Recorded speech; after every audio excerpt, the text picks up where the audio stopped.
utak ninyo.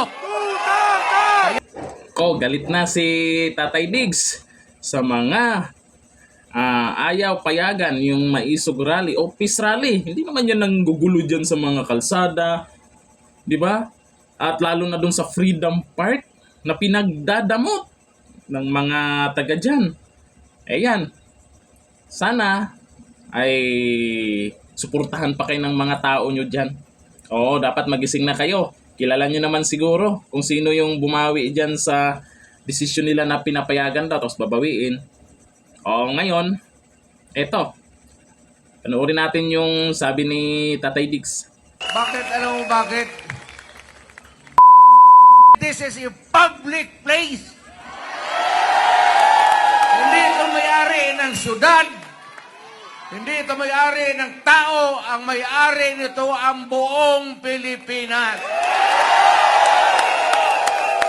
Kailangan ipasok ninyo yan sa utak ninyo.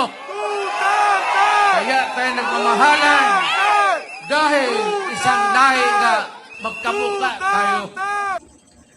Narinig mo? Hindi ikaw ang may-ari ng syudad. Hindi ikaw ang may-ari ng mga tao dyan. Lalo na yung Freedom Park. Kung hindi, may-ari o pagmamay-ari ng buong Pilipinas yan. Kahit sino pwedeng gumamit dyan. Sa panahon ni Pangulong Duterte, wala namang ganyan. Kung gusto nyo mag-rally at ilabas yung sama ng loob nyo, go! Pero ngayon, bakit ganun? Takot na takot sila dito sa Maisog Peace Rally. Bakit kaya?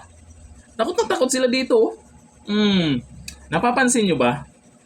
Habang tumatagal yung Maisog Peace Rally, dumami ng dumami. At mga kapatid nating Muslim sumama na dyan.